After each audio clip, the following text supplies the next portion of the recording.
Hey, what's going on, everybody? David Noe with SpeakEasy HR, presented by Payroll Partners. We are back for a brand new episode, brand new guest for episode 81.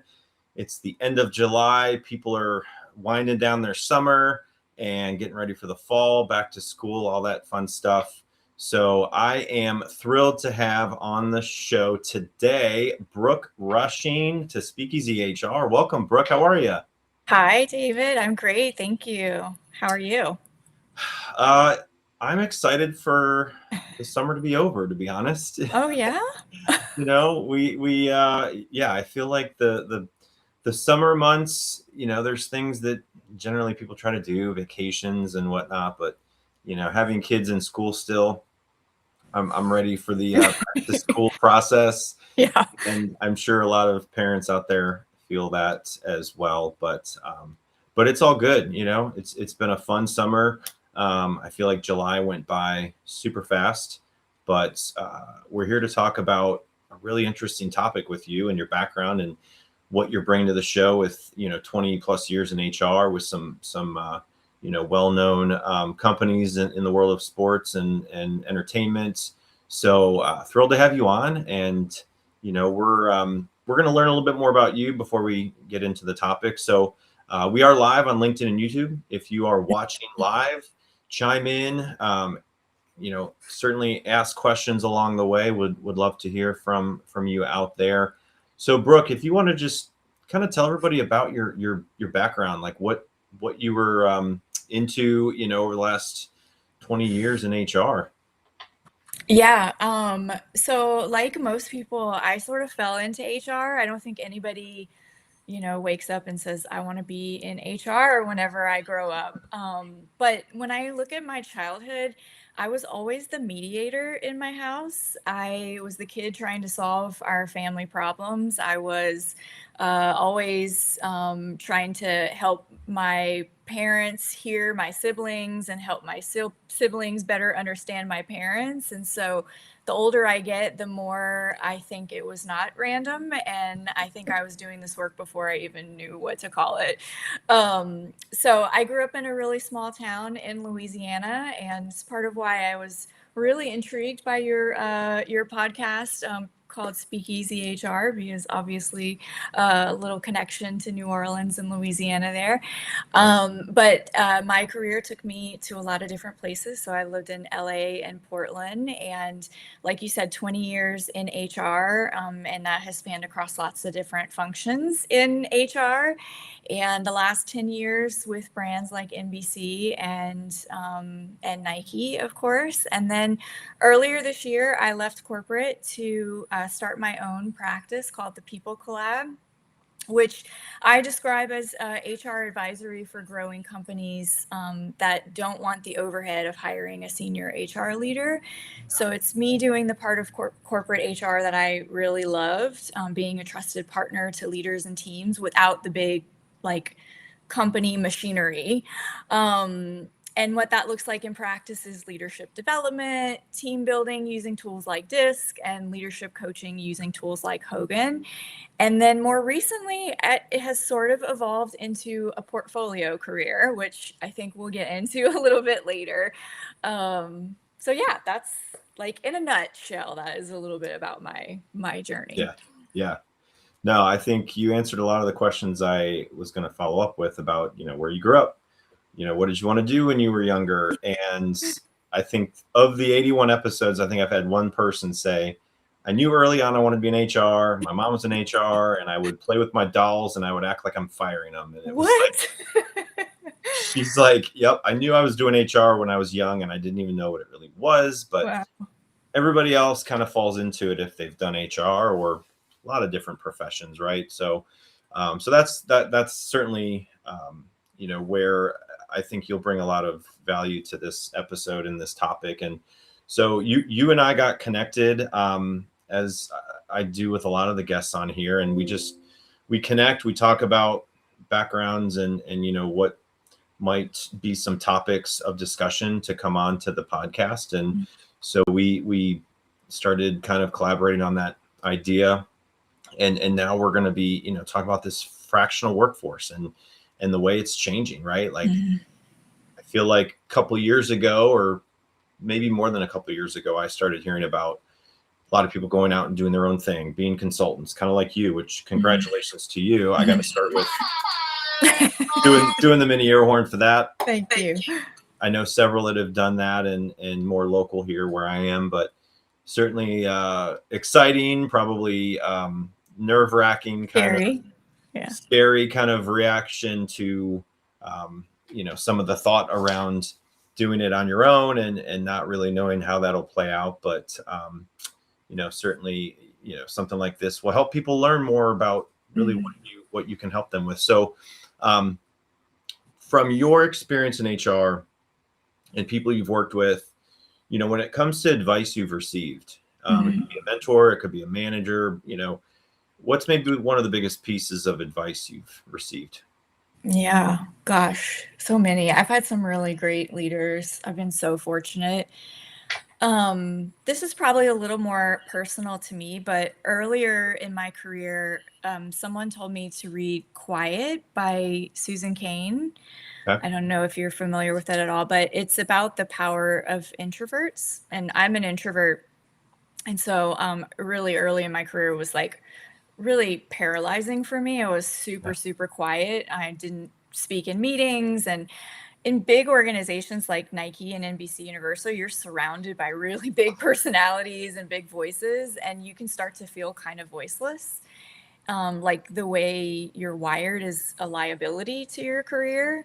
And that book completely reframed it for me. It helped me understand the value of what I actually bring, and that quieter doesn't mean less than. And honestly, I think it's the whole reason that I kind of got into assessments and team building and wanting to understand why people are the way they are and how that can be value, and how different personalities and different communication styles coming together is a real strength on a team.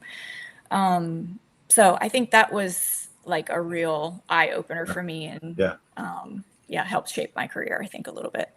That's great. Yeah, I have not heard of that, so I'll have to look up Quiet. It's very good. So, hearing the companies you've worked for, and, a lot of people probably are like, oh my gosh, that must have been so fun. All of the things that you probably got involved in from people and culture with those kinds of organizations and athletes and movie stars or whoever you were around. So is there maybe a story that stands out that was one of the more memorable within those companies that comes to mind? Oh my gosh. I mean, like, if you just want sort of fun and shock factor, I think, so when I was at Nike, I spent some time with Jordan Brand, and every single, like, all team meeting was like a huge event. I mean, we had a DJ for every all team meeting, and during COVID, of course, we were always remote. But we had a remote DJ on the all team calls, and one of our calls, Justin Timberlake showed up on our Zoom meeting, and he just joined and hung out with us for our all team meeting. So it was more like that. It was like for all of our meetings, we always had some celebrity, some sports figure, and I think just that. Awesome. That's awesome. Yeah. Well, good. Well, I appreciate you sharing a little bit about your background. Hopefully everyone that is listening knows a little bit more about you and what you've been, involved in over the last 20 years. And so now we get to the one segment that I started back when it first began a podcast. And it's just another thing to hear a little bit about people's hobbies and interests and personality. So we're going to shift to the world famous envelope icebreaker game, and we're going to play that.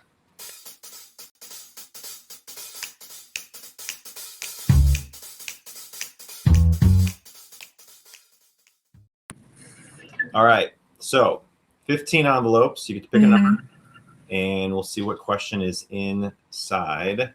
Okay. I'm really nervous about this one, David. Let's go number 10. 10. Okay. Brooke, picked number 10. What do we got? All right. You're in charge of renaming HR. What's the funniest yet oddly accurate title you give it? Okay, I've actually had this question as an icebreaker before. So See? this is not the first time I've thought about this. And I have a couple actually. Okay. So the Department of Depends, because I think it always depends. Like it's never black and white in HR, right? Like there's Yep. always some, gray area. And the second one I think is probably a little funnier is emotional plumbing. Because you're always Yeah. dealing with something that leaked, Yep. something that's backed up. Nobody thinks about you until something is like an emergency, Right. like those things. So Absolutely. those would be my two. That's awesome. Yeah. Got to give that to you. No, I haven't heard emotional plumbing before. That's a really good one. So Yeah. What's the best one that you've heard? I feel like because you've obviously had this question before. So, honestly, I don't know how many people have actually picked this question.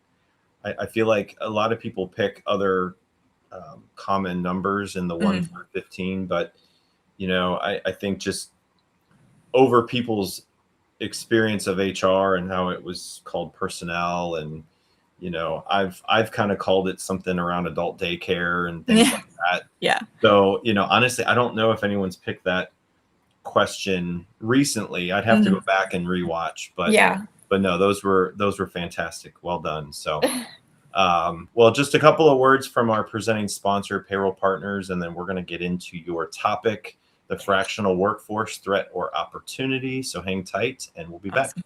Finding a new employee takes time and money. For one position on a single job board, you could easily spend a minimum of $5 to $10 a day advertising a job post. It's worth noting that the average time it takes to hire a new employee is 36 days. However, it can take longer than that. You could find yourself paying hundreds of dollars a month for a single job board. And if you're using multiple job boards for multiple positions, this could add up to thousands of dollars a month. There is a much simpler and more affordable way of finding the right candidate. At Payroll Partners, we offer an applicant tracking system to help manage your hiring process. Our ATS is customizable, allowing you to decide which days you want to run the job and when to close it so you don't break the bank. And this feature lets you e-blast your network, posting jobs on multiple boards at once, all managed in one location. Payroll Partners, elevating your payroll and HR experience. So if you're in the process of evaluating systems, payroll, HR, anything that you use to manage your team and pay them accurately and timely, and want to just talk and share more about your situation and where we might be able to help, look me up on LinkedIn. Check us out, payrollpartners.net. We customize systems, and being in HR for as long as we have, I'm sure you have potentially been involved in payroll at some point in your career, maybe not. But it is one of those things that people sometimes often don't think about, and it's a big part of the budget. So check it out, Payroll Partners, and see if we can help you. So, all right. Well, we are to the point of getting into this top shelf topic. Brooke, we are live on LinkedIn and YouTube. Got some folks watching. So if you are watching, have a question along the way, throw it in the chat. Would love to hear from you, or if one of these questions kind of resonates with your current situation or want to comment, feel free to do that as well. So we're going to start with some rapid fire questions just to kind of get warmed up a little bit. These are your quick 5 to 10 second answers. And we'll first start with coffee or tea. How do you take it? Coffee, but so sweetened that it's probably not coffee anymore. Not coffee. Yeah. What's one trend you think is overhyped in HR? Engagement surveys, but not the survey itself. It's like the checkbox of the survey, not actually like doing the work that comes out of the survey. Yep. What's one word you would use to describe the future of work? Non-linear. If you could eliminate one outdated workplace practice, what would it be? Ratings. And what's one leadership quality every great leader needs today? Curiosity. Man, keep them coming. That's awesome. I love using that. No, that's a good way to start this out. And I added that probably a couple months ago, and I feel like that's one of my favorite parts of the whole podcast. Yeah, that's fun. Some people don't want to watch the whole podcast, and if they catch the rapid fire questions, then well, you probably can go back to your day. But we're going to dive into it a little bit more. So this topic, the fractional workforce, threat or opportunity. So Brooke, you've spent about 20 years in HR with organizations like Nike and NBC that you spoke about and experienced. So what experiences shaped your perspective on the importance of the human side of organizations? Yeah, I mean, so I think I speak for every HR person out there that we get like a front row seat to leadership and what good and bad leadership looks like, and not what gets presented externally, right? But what really happens behind the scenes. We're in the room when the most high pressure things are happening. And for me, in the last few years, a lot of that has been transformation. Yeah. And you do see the worst of people during transformation because leaders are being asked to make hard decisions about their teams. Lots of changes happening around them. And I like to describe it as like there's a hurricane or a tornado happening, but always there's this like one or two teams in the middle of that are just high functioning, collaborative, highly engaged, extending their arm to other teams. And I'm always curious about why that is. And it's always because there is a people first leader leading those teams, someone who's really cared about the culture of those teams, someone who's putting the people first. And that's always the case. And in every organization I've ever worked for, the teams that are the most engaged, the teams that are the highest performing, are the teams that have a leader that cares about them, that is curious about their impact, as well as curious about the people on their team, what they want, where they want to be, how they want to grow. And so that has really like shaped who I want to be as a leader, as well as how I want to support leaders in their growth and their journey. Yeah. Great question. Great answer. To start the was your question. conversation. So yes, great question. Yes. Well, you definitely had a play in this, question generator as well, because I try to get people, even though this is uncut, unfiltered, authentic, I think hearing these questions, I mean, you ask 10 people a similar question, you're going to get 10 different answers. So, so there is this rise of fractional workforce, and it is a threat to the traditional employment model. So is it one of the biggest opportunities organizations have today? And then maybe break down that difference between the fractional, contract, portfolio kind of for work. Yeah, let's start with the difference, because I think it can be confusing, and I think a lot of people are using those terms interchangeably. And even for me, when I left corporate, I was confused about what is consultant and fractional, and I thought I'm going to be a consultant, but then I was hearing this term fractional, and I'm like, ooh, what is that? I want to do that. So let's break that down first. So contract, contingent, those are the terms that I think we're most familiar with. And that's really defined by duration and scope. It's you're bringing someone in for a specific project, a specific window. It's often full-time hours while it lasts. It's usually executional. You need more capacity to get something done. You got a gap on your team. You've got more work than you've got hands. When the work ends, the relationship ends. So fractional is a little different. It's defined by seniority and share of time. So you're buying a fraction of a senior person on an ongoing basis, a day a week, 10 hours a month.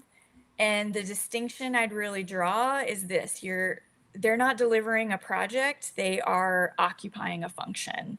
So you're not buying their output, you're buying their judgment on a recurring basis. So they're setting strategy, they're sitting in leadership meetings, they're owning outcomes. And so, like in an example of an HR leader, they are the HR leader.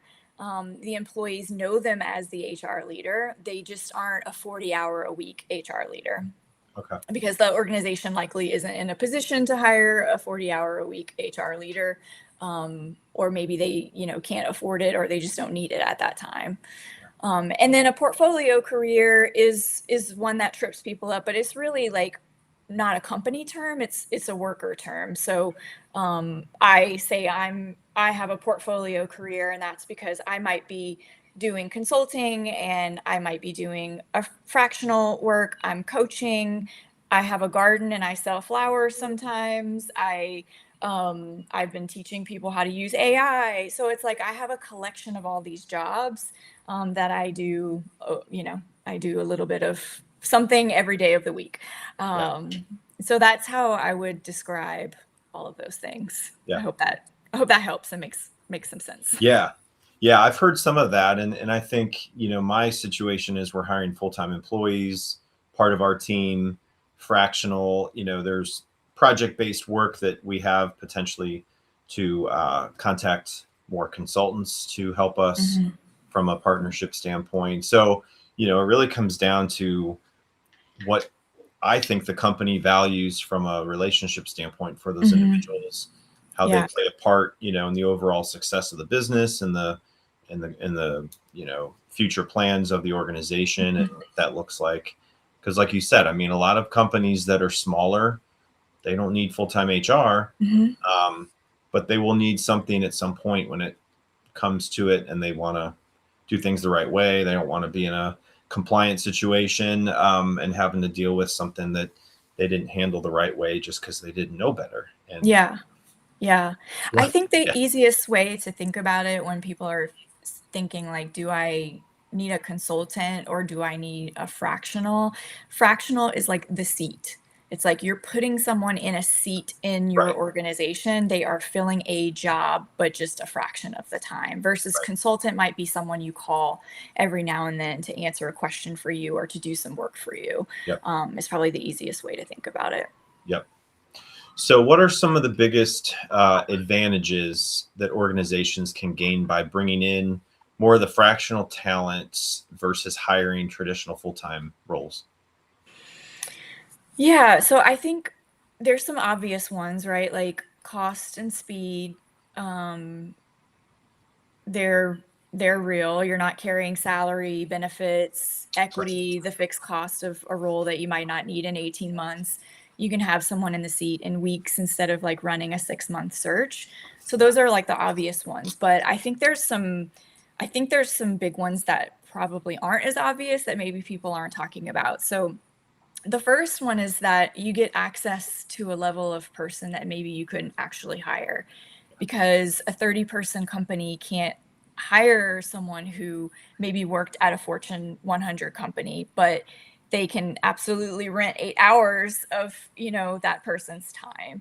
So you get access to, a better quality or more not necessarily better quality, sorry, a more experienced, someone who has worked at an elevated level, and maybe you wouldn't have normally been able to afford that level of talent. The second I would say is pattern recognition. So someone who's working across 4 different organizations in a fractional capacity is going to be able to see what is happening across the industry versus what might just be happening in your organization. And not that they can bring, specific secrets that are happening in another organization, but they can say, hey, here's what I'm seeing across, in the marketplace.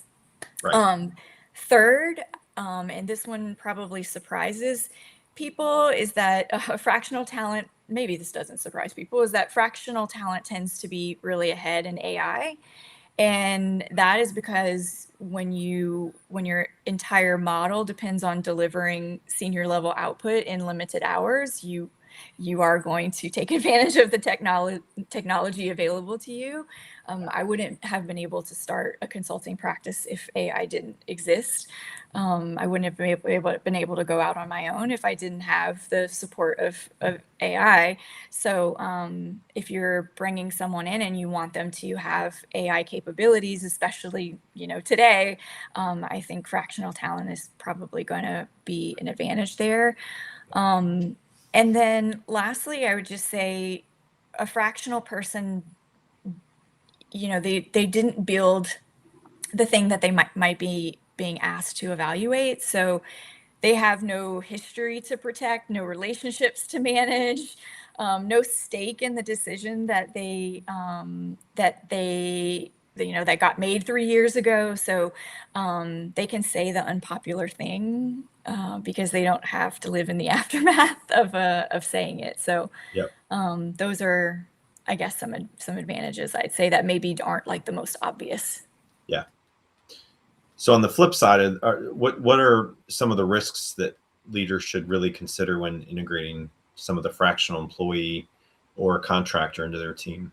Yeah, I wouldn't say risk. I mean, I think you lose institutional memory, so availability is genuinely constrained when you are hiring someone as fractional, right? They aren't 100% of the time. And so if you are hiring someone as a fractional and the agreement is 8 hours, you are only going to get 8 hours, right? They are committed to another organization or they have other jobs.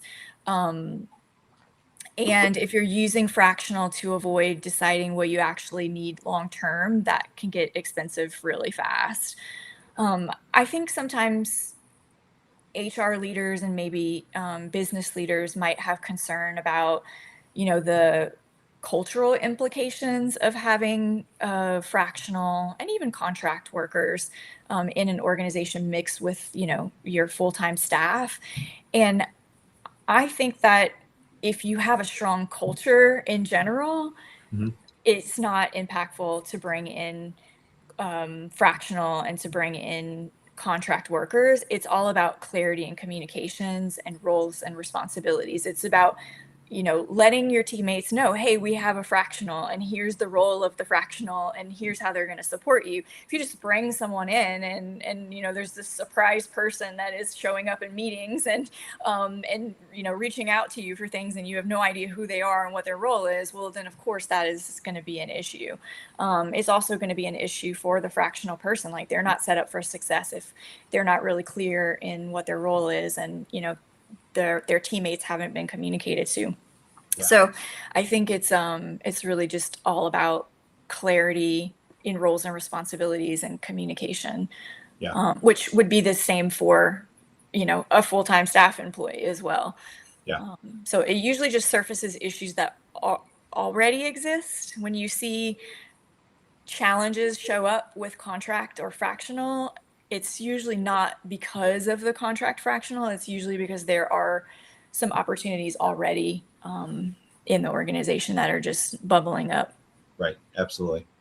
Yeah. When you think about traditional employees and you had mentioned, the trust, belonging, and the culture and how that plays a part, when it comes to hiring new employees into the company from a full-time perspective, but now you're looking at these other opportunities with the fractional and the more consultant-based work, portfolio work. So when you think of the traditional way of hiring and staffing and getting work done, and how companies are shifting to this new model, have you seen a shift in certain industries? See more success in these different makeups of employees or fractional work, or is it just across the board from kind of what you see? Because I'm curious more on companies that are listening to this and HR leaders and owners of businesses, like, maybe they are in these kind of industries that if they're trying to be at that competitive edge, they might want to reconsider some of these opportunities that you're bringing up. So yeah, are there any industries that you're seeing more of this? Yeah, I think right now it's mostly finance and marketing is where I see fractional happening the most. Okay. It's not as big in HR. And I would say that mostly small to mid-sized organizations are taking advantage of fractional. And it's usually when they are on the break of, they are on the break of needing to have a CFO or a CMO or a CHRO, but not quite there yet, right? Yeah. Or they have, or organizations that have a vacancy and they are going to go through a search process, but they can't wait 6 months. They know their search is going to be 6 months to a year long. We know it takes a really long time to bring in that level of talent, but you Yeah. can't go that long without it. So you'll bring in a fractional while you go through the search process. So Right. that's where I see it happening the most. But I will say HR, I don't see it happening as much as some of the other finance and marketing functions. Yep. Definitely. But I also caveat that with like I'm newer to like researching fractional. It's really just been Right. the last few months. Yeah. So I'm sure there's others out there who have expertise and might see something different. Well, I'm sure if we talk again next July, you'll have obviously more situations and where you have seen it work and not work. And so maybe we'll have you back on and kind of share more updates on your end too. So so you've talked about leaders, needing to try to create safety and clarity, with potential change and how they, hire people. What does that look like in practice when organizations are kind of redesigning how work gets done? Yeah. Well, I think what I think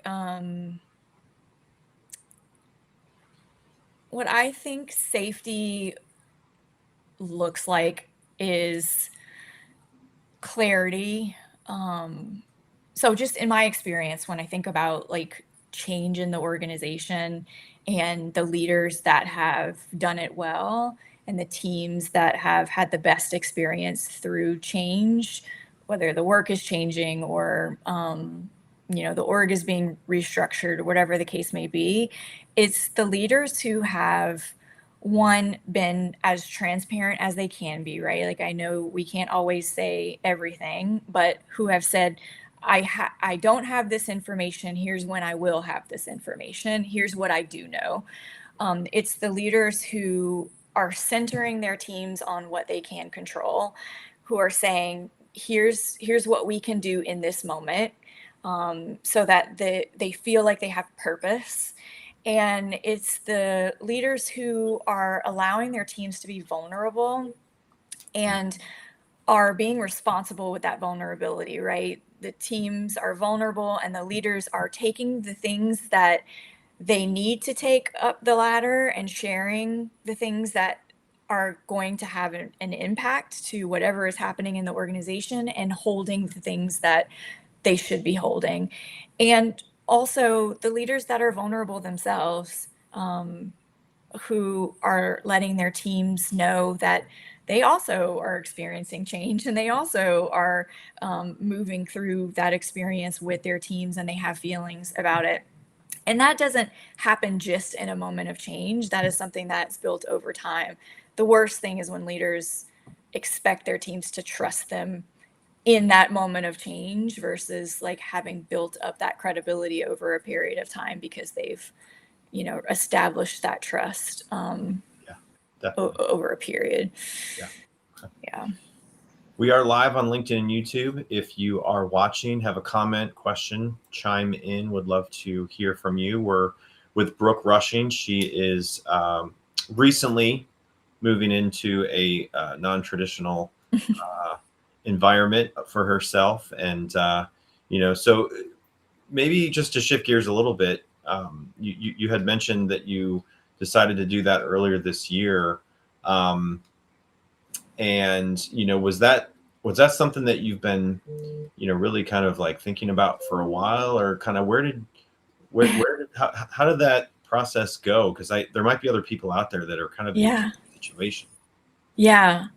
You know what? I had always thought at some point that I wanted to do something on my own. So I got certified as a coach a few years ago, and I got certified as a coach one because I wanted to be a better HR practitioner, and I knew that like being a better coach would help me support my leaders better. So I did it for that reason, but also I thought, well, let me pick up some clients on the side and start coaching, and so that if I ever want to go out on my own, I can. The other thing is I was working for Nike, and my family's on the East Coast, and I had relocated from Oregon back to the East Coast. My husband and I have aging parents, so we wanted to be closer to our parents to take care of them. And I knew that probably being with Nike long term wasn't going to be in the cards for me. So I wanted to have a backup plan. So that's like the real honest story. Yeah. And then in December, January, that is what happened. I had to make a tough decision about location. And so my husband and I decided we wanted to stay in Florida. And that's why I went out on my own. And to be honest, it was a really hard decision. And I think this should be part of the conversation. It was a hard decision for me to leave Nike because I had an incredible leader who was so in tune with what I wanted and who I was and as a person and where I wanted to go in my career. I had an incredible team, both peers and direct reports. I was doing really fun work. And so when it came time to think about like, do I want to go out on my own, knowing that I can and that, it's scary, but I think I will be successful. I, it was hard. It was a hard decision. And I think that you want that to be the case when people are on your team are thinking about leaving to do fractional work or to do consulting work. And that is where I think the threat comes into play for fractional. When you are thinking from the perspective of a leader or HR is like, how do we retain great talent in our organization? Definitely. Yeah. Yeah. I think the shift over the last few years as AI has come out and, how that's transforming the workplace. But then also you have this younger generation that's coming out of school that are coming into the workforce with the experience of COVID in school, with the experience of AI coming out and some more of this fractional work. So, I'm just curious what the workforce will look like in the next 4 years. And I talk to people and interview them, and a lot of people are still going through layoffs, and it's because of a variety of reasons. Obviously, some of it is the way they're using AI, but it's just a really fascinating time to be in the workforce, in HR, and really knowing that like HR plays such a critical role in more than they have ever had. I think we all saw that during COVID and trying to navigate that, which was fun. But now it's like, okay, where are we going to use technology more? Are we going to still hire the way we would have without AI? But now people considering, because fractional to me, just when it comes to like staffing and recruiting, that's where over my career I've seen probably more than any reaching out to people that could help you fill positions on a recruiting level versus hiring a full-time recruiter. That potentially for companies makes sense, right? That's why I think staffing firms have been around for the amount of time they have been. But when you look at fractional recruiting and fractional CFO and fractional, other departments, right? I think you're going to hear more and more of that. Like you said, maybe not on the HR side. So anybody in HR that wants to stay in HR, I think you're probably good. You might have some job security, but again, I think AI will transform a lot. And so I feel like I can't really get through a lot of conversations with guests without talking on AI. And so, the way HR is being handled, how do you see AI and the fractional workforce kind of intersecting. Yeah. And really, what should HR leaders be thinking about today? Yeah. Well, I would argue that AI, and I hit on this a little bit earlier, but AI is the reason that fractional and portfolio shift is happening at the scale it is. Going independent used to require an infrastructure that you didn't have, right? You needed to have accounting, you needed to have someone to build you a website, you needed to have a marketer, you maybe needed to have an assistant, and that's real money, that's real time before you ever earned any kind of income. And AI has collapsed almost all of that. You can do that on your own, and I can say that firsthand because I leveraged AI to do all that for me, and I continue to do it. And don't hate me because I know there's a lot of AI haters out there. But the second piece is that fractional talent, again, tends to be really well ahead on AI adoption. And when your whole model depends on delivering senior level work, you use that tool to your leverage. And so I think for HR, what I would say about HR is that it's about their credibility. So I feel like, several years ago, the conversation was about HR really needs to be strategic, and they need to be business savvy, and they need to understand the business strategy. And today I would say, like, AI is the business strategy, and HR needs to be in the AI conversation, but not just like in the conversation and relying on your IT person and your compliance person to like drive the conversation, and you just are there to kind of talk about the people impact. HR leaders really need to be using AI, and they need to understand the language. You don't need to be like an AI expert, but you do need to know enough to be dangerous in the conversation. And I talk to a lot of HR leaders who really aren't using AI, and they don't even have their own HR teams set up yet. They don't have their own kind of governance within their own teams.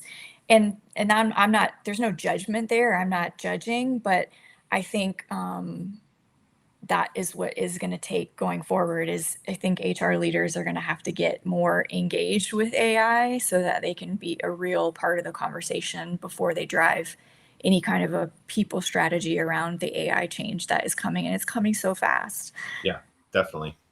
So looking ahead 5 years, you have a crystal ball. What does the workforce really look like? And will fractional talent become a normal part of how organizations operate?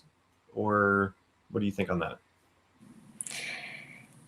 Yeah, the data that I've seen shows that a lot of companies expect to increase their use of contingent workers. So I do think fractional will continue to grow.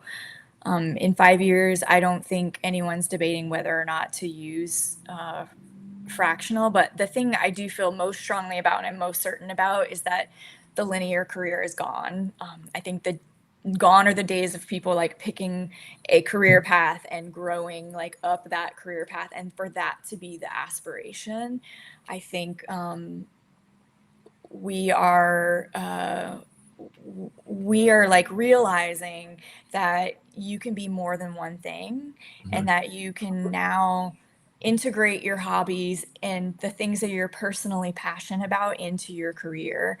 And I think that is a beautiful thing, but also a risky and dangerous thing for for leaders and for HR, because that retention piece is even more important and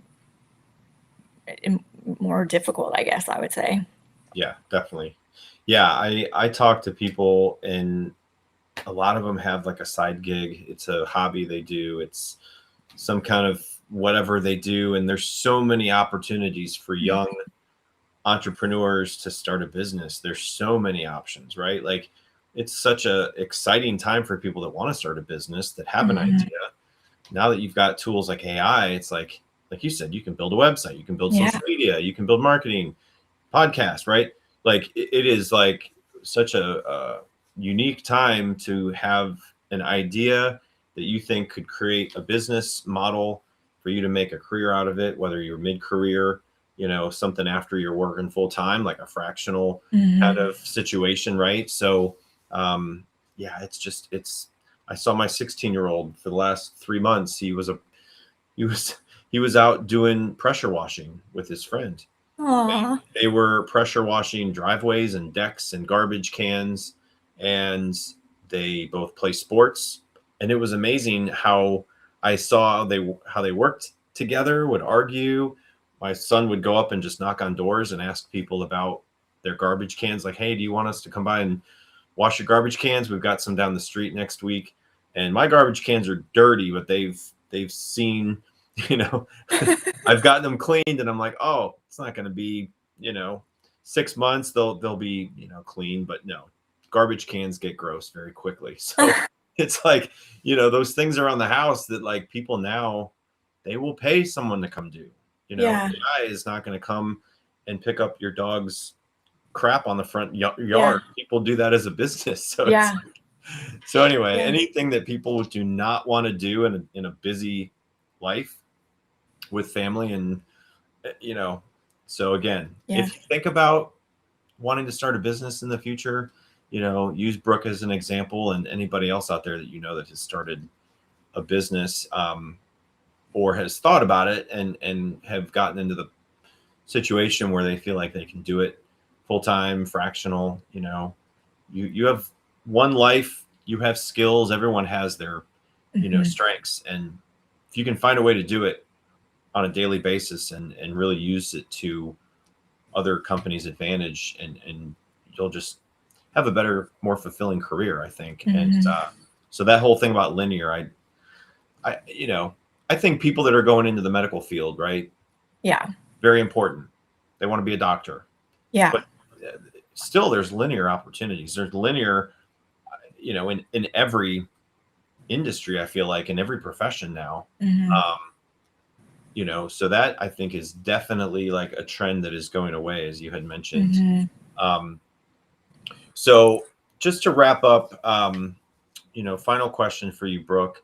What is one question, or I'm sorry, what is one suggestion that you would give HR leaders today to better embrace the change and to think differently about talent, to keep the human side of HR at the center?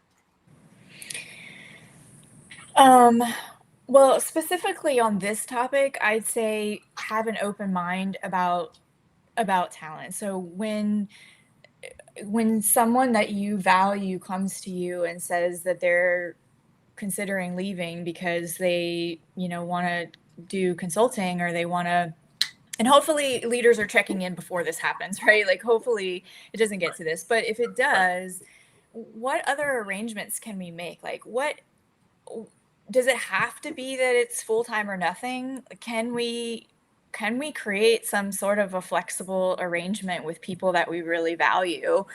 So I would say that is advice that I'd have around this topic specifically. And then more generally, I just say, like, do the things that we tell managers to do.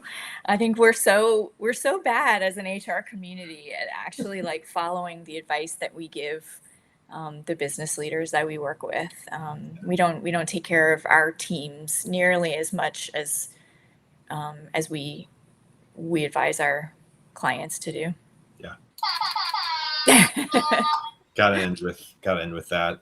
And I was just earlier this month at our newest chapter of Disrupt HR. If you've heard of Disrupt HR, it's global. It started here in my backyard in Cincinnati.